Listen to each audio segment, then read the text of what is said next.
Hello students, welcome back. Good morning to all of you. Myself Amit Jala from Mahasapura School. Today in this video I will continue subject economics of standard 12. Chapter number 6 unemployment. Dear students, last हमने जो video shoot किया था उस video के अंदर हमने discuss किया था टाइप्स ऑफ अनएम्प्लॉयमेंट. आज हम डिस्कस करने वाले हैं कॉजेस ऑफ अनएम्प्लॉयमेंट. ये question very most timely question है for board examination. Causes of unemployment यानी कि अनएम्प्लॉयमेंट के रीजन क्या है, कौन से रीजन के कारण अनएम्प्लॉयमेंट जो है वो इंक्रीज होता है. तो जिसके हम कुछ आज इस वीडियो के अंदर 8 लिमिटेशंस जो है 8 कॉजेस जो है वो कंप्लीट करने वाले हैं. First one is high rate of population growth, second one is slow rise in employment opportunities, second one is a low rate of savings and investment, third one is a capital intensive production technique, fifth one is lack of vocational education, sixth one is lack of manpower planning, seventh one is inefficiency of public sector, eighth one is negligence toward agriculture sector. Detail में देखते हैं क्या दिया गया है. आपकी text book के page number 69 पर दिया है. First point is high rate of population growth. यह अनएम्प्लॉयमेंट का सबसे बड़ा रीजन है.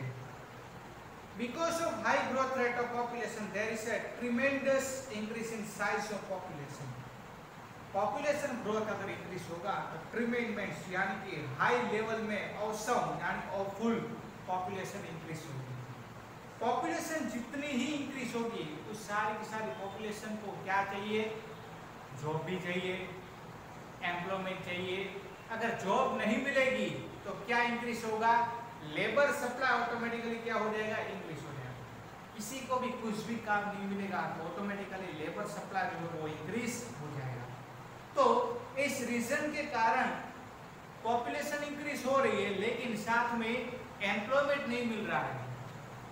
तो इस रीजन के कारण भी मार्केट के अंदर अनएम्प्लॉयमेंट इंक्रीज हो सकता है.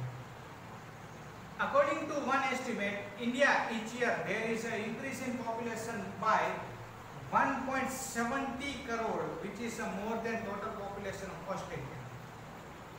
Every year 1.7 करोड़ पॉपुलेशन जो है वो इंडिया की इंक्रीज होती ही जा रही है और वो ऑस्ट्रेलिया के कंपेयर में भी ज्यादा ही है.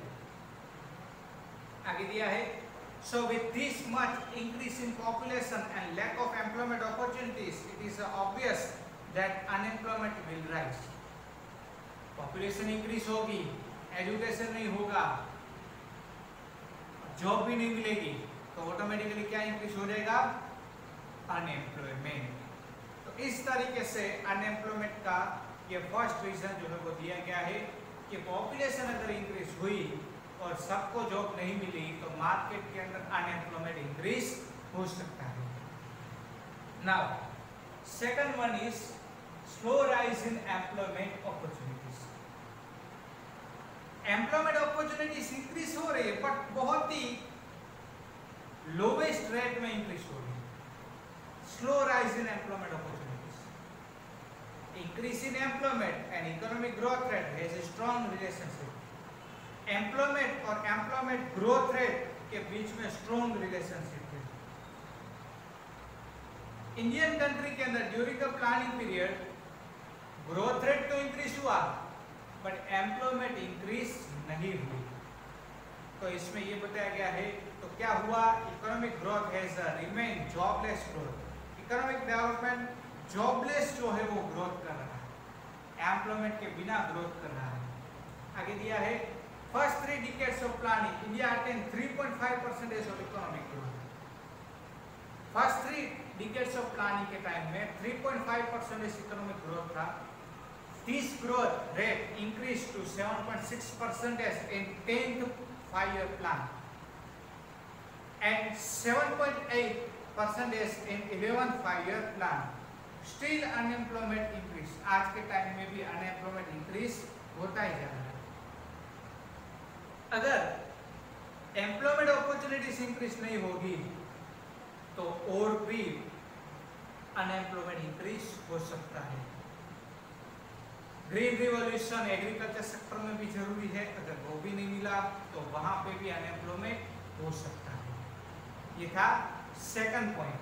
Now third one is low rate of savings and investment. यहाँ पर ये बताया गया है Indian planning as a increase a national income but simultaneously population growth rate increase. National income भले ही इंक्रीज हो रही है बट उसके साथ साथ पॉपुलेशन ग्रोथ रेट उससे भी ज्यादा इंक्रीज हो रहा है।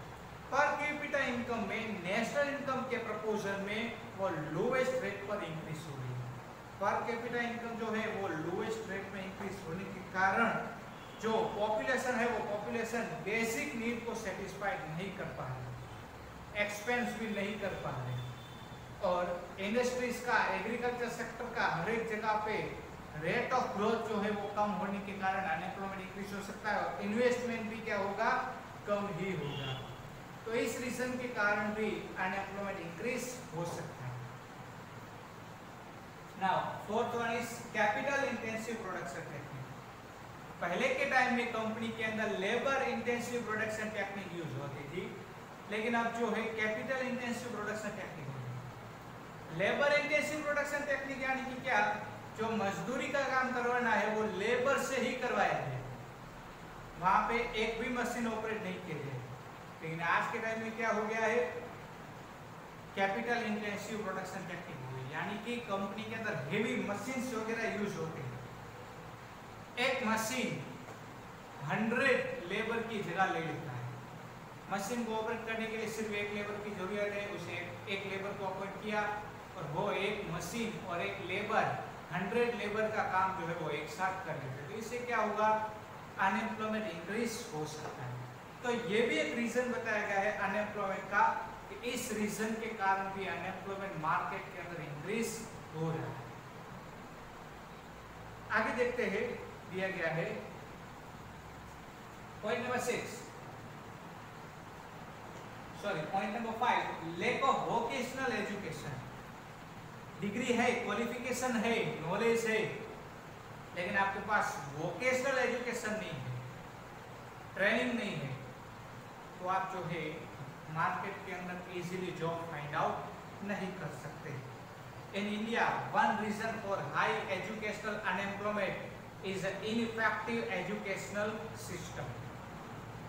Those who can work according to the changing working atmosphere in every sector, such a type of workers are not created. With the objective of increasing economic growth rate, technology and mechanisms has been adopted by industries and agriculture. Economic growth rate increase करने के purpose के साथ जो भी companies काम करती है वो एग्रीकल्चर सेक्टर और इंडस्ट्रियल सेक्टर के अंदर मशीन सबसे ज़्यादा लगाने की कोशिश करते हैं। वहाँ पर स्किल बेस्ड लेबर की सबसे ज़्यादा जरूरत होती है, लेकिन स्किल बेस्ड लेबर नहीं होने के कारण अनएम्प्लॉयमेंट इंक्रीज हो सकता है। Present education fail in mental and physical formation of human being after the acquiring education. A person is incapable of self-employment or they suffer from problem of unemployment. आज के time में क्या हो रहा है, थियोरेटिकल एजुकेशन ही मिल रहा है, practical नहीं मिल रहा है। तो उस रीजन के कारण मार्केट के अंदर अनएम्प्लॉयमेंट इंक्रीज हो रहा है। नाउ ये एक ऐसा रीजन है जिससे मार्केट के अंदर अनएम्प्लॉयमेंट इंक्रीज हो सकता है। एजुकेशन के साथ में आपको वोकेशनल एजुकेशन का नॉलेज होना सबसे ज्यादा जरूरी है।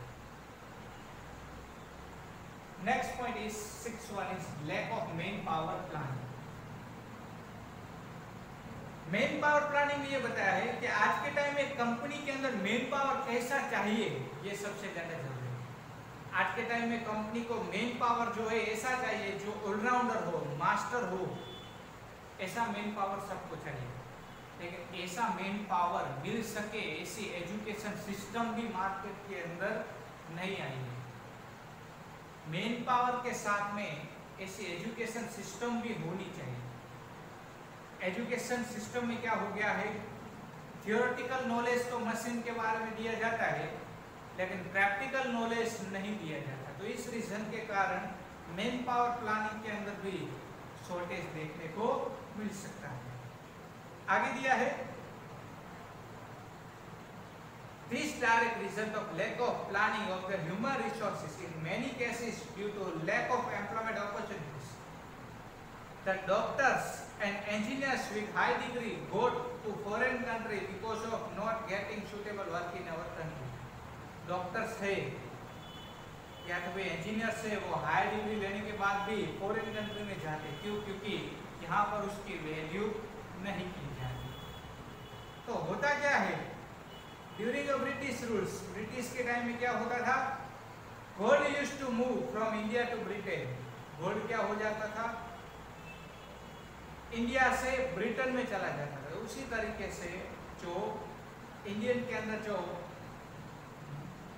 ट्रेन ऑफ ब्रेन वो देखने को मिल रहा है। ट्रेन ऑफ ब्रेन यानी कि जो मास्टर पर्सन है, इंटेलिजेंस पर्सन है, वो फॉरेन कंट्री में शिफ्ट हो रहे हैं। आगे दिया गया है नेक्स्ट पॉइंट के अंदर inefficiency of public sector. After independence public sector was given more importance than a private sector. Independent के बाद पब्लिक सेक्टर को ज्यादा इंपॉर्टेंस दिया गया प्राइवेट सेक्टर के कंपेयर में। There is an immense increase seen in the number of public sector and investment trio. इसमें public sector के अंदर इम्प्रूवमेंट हुआ, बट प्राइवेट सेक्टर के ऊपर जो है वो पब्लिक सेक्टर ने कंट्रोल डाल दिया, रिस्ट्रिक्शन डाल दिया। तो उस रीजन के कारण प्राइवेट सेक्टर का जो डेवलपमेंट होना चाहिए वो नहीं होता था और पब्लिक सेक्टर भी कुछ नहीं कर पा रही थी। प्राइवेट सेक्टर कर पा रहे थे लेकिन उसके ऊपर रिस्ट्रिक्शन डाल दिया तो फिर प्राइवेट सेक्टर के ऊपर भी ब्रेक लग गया। तो इस रीजन के कारण प्राइवेट सेक्टर में भी जॉब की तकलीफें होने लगी, पब्लिक सेक्टर में भी ये तकलीफ होने लगी। तो इस रीजन के कारण मार्केट के अंदर अनएम्प्लॉयमेंट इंक्रीज होता है। Next one is negligence toward agriculture sector. Agriculture sector को नेग्लिजेंस किया गया, उसको कोई इंपॉर्टेंस ही नहीं दिया जाता था। जैसे कि एग्रीकल्चर सेक्टर जो है वो मॉनसून पर डिपेंड है, बारिश के ऊपर डिपेंड है, लेकिन कई बार बारिश नहीं होने के कारण इरिगेशन फैसिलिटी की जरूरत होने लगी, लेकिन इरिगेशन के बारे में भी किसी ने सपोर्ट नहीं किया, लोन की फैसिलिटीज नहीं प्रोवाइड की। तो इस रीजन के कारण एग्रीकल्चर सेक्टर भी फेल हो गया। Advantages of green revolution is enjoyed by few states. Green revolution का एडवांटेजेस जो है वो फ्यू स्टेट्स को ही मिला, पंजाब, हरियाणा, इन लोगों ने ही ग्रीन रिवॉल्यूशन का बेनिफिट उठाया। उसके बाद लास्ट जो 2 पॉइंट्स है वो यहाँ पर मैं बोर्ड के ऊपर लिख रहा हूँ। लो मोबिलिटी ऑफ वर्कर्स यहाँ पर लिख रहा हूँ।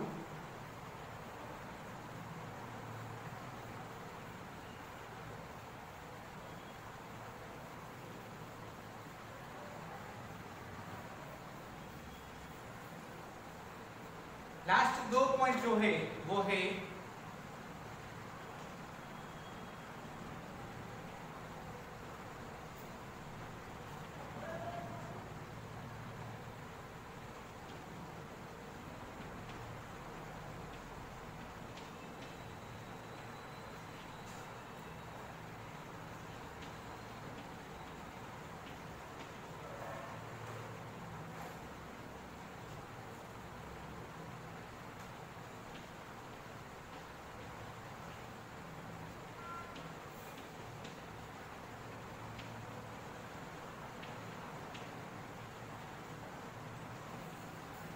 lack of infrastructure facility and low mobility of worker। ये लास्ट 2 पॉइंट्स है। फर्स्ट दिया है 9 पॉइंट में low mobility of worker. In many circumstances lack of mobilization among labourer is also reason unemployment. कुछ लेबर ऐसे भी थे जो बाहर काम करने नहीं जाते थे या तो फिर उनको फैसिलिटीज नहीं मिलती थी, सोशल रीजन के कारण, फैमिली रिलेशन के कारण, लैंग्वेज के कारण, religion, casteism, culture, lack of information, lack of transportation facility, problem of housing are few reason. इस रीजन के कारण अनएम्प्लॉयमेंट भी इंक्रीज हो रहा था और बाहर जाने के कारण ये सारे के सारे दिए गए। बाहर भी उनको जॉब नहीं मिलती थी तो वो क्या हो जाते थे, अनएम्प्लॉयड हो जाते। तो ये भी रीजन बताया गया है। उसके बाद यह है lack of infrastructure facility. Rural area के अंदर इंफ्रास्ट्रक्चर फैसिलिटी नहीं होती है, बट यहाँ पर दिया है in rural area lack of transportation facility, lack of proper road, lack of education, health, electricity facility are a reason of the low generation of employment. इस रीजन के कारण एम्प्लॉयमेंट भी जनरेट नहीं होता है। इंडस्ट्रीज भी जो है वो लेबर को लो वेजेस दे रही थी, तो उनको कुछ भी जो है बेनिफिट नहीं मिल रहा था, और इंडस्ट्रीज भी रूरल एरिया के अंदर जाने के लिए रेडी ही नहीं थी। तो इस रीजन के कारण अनएम्प्लॉयमेंट जो है मार्केट के अंदर इंक्रीज होता है। कुछ रूरल एरिया ऐसे भी है जहां पर नेचुरल रिसोर्सेज बहुत सारे पड़े हुए हैं और वहां पर कंपनीज को एक्चुअल में जाना चाहिए, वहां पर जो है वो नहीं जा रही, लैक ऑफ इंफ्रास्ट्रक्चर फैसिलिटी के कारण। तो ये आज हमने कंप्लीट किए कॉजेस ऑफ अनएम्प्लॉयमेंट, जिसके बहुत सारे रीजंस है जिसके कारण अनएम्प्लॉयमेंट इंक्रीज हो रहा है। ये स्टूडेंट्स आज इस वीडियो के अंदर इतना ही। नेक्स्ट वीडियो के अंदर हम नेक्स्ट क्वेश्चन के साथ मिलेंगे। तब तक take care of yourself. Thank you so much. जय माता दी।